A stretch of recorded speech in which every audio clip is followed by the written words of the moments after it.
One of the things you mentioned the '90s earlier. Now, your first role was in a short film written and directed by Richard Dreyfuss called Present Tense, Past Perfect in 1995.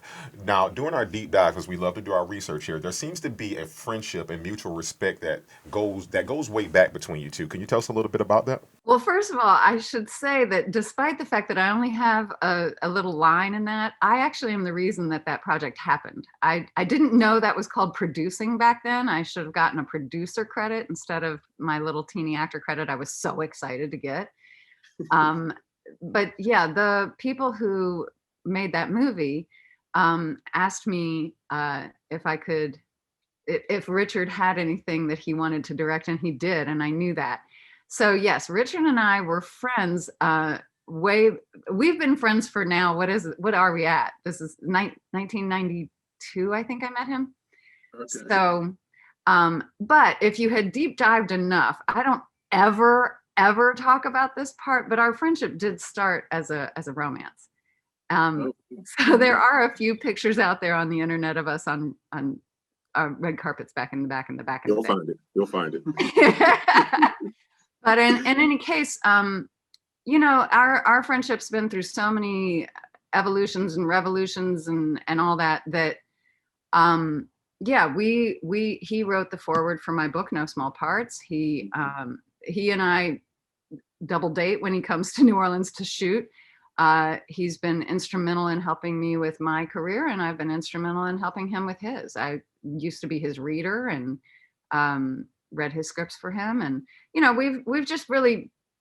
He's been a mentor for me. I've been an inspiration for him, and we've just been there for each other for a really long time now. Oh, I've yeah. watched his children go from little kids to now they have one of them has two children of her own.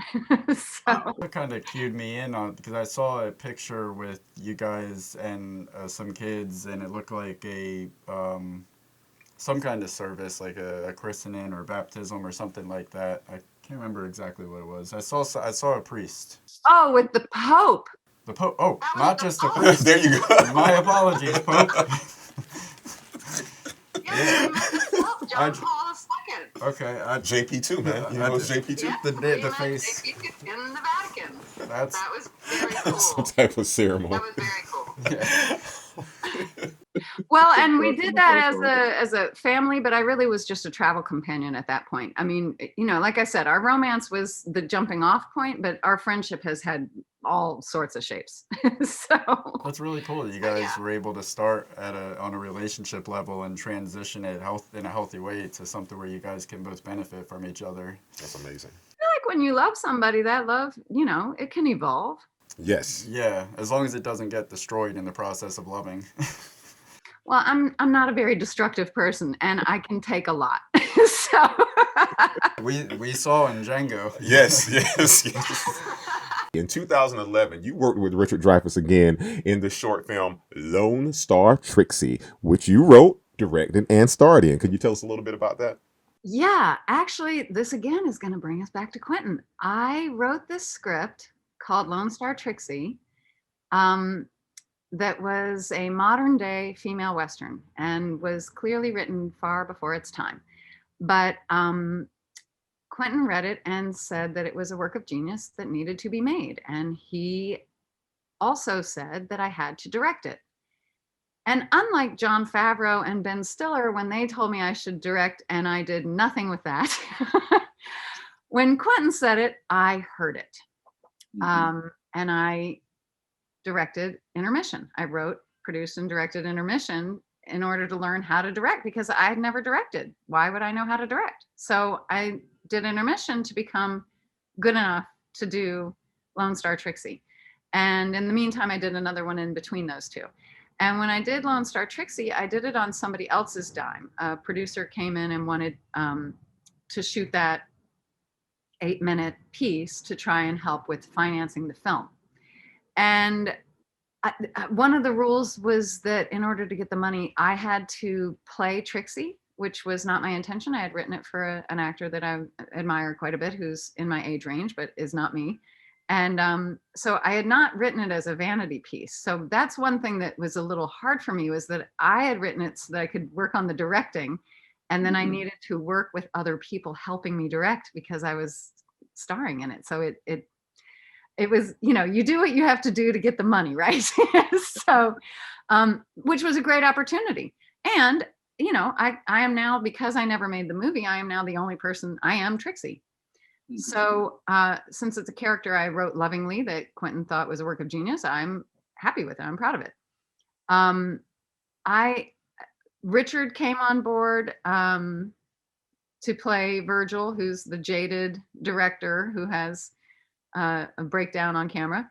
And then Marcia Monroe, who I love. I think she's one of the most hardworking, gifted, talented actors out there. And I wish more people knew her work. But she's worked quite a bit, so I'm sure you do know her work and just don't realize it if you don't know the name.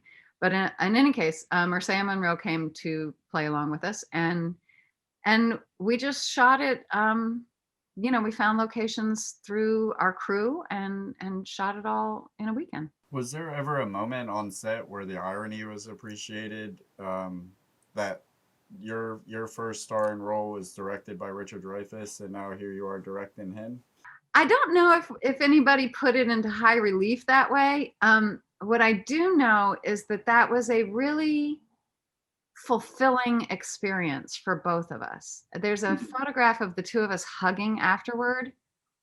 That's probably like one of my favorite pictures of a hug ever, because you can just see so much history and love and respect and admiration and willingness to put yourself out there for somebody between the two of us. Like, we really have both gone the distance for each other. And I appreciate him showing up for me in that way. And he, I'm sure, appreciated that. He told me he wanted to direct, and I found him a short film to direct. And then when I was directing my own, he came and starred in it. So both of those projects are actually all my engine. but he was the first person to direct me on camera.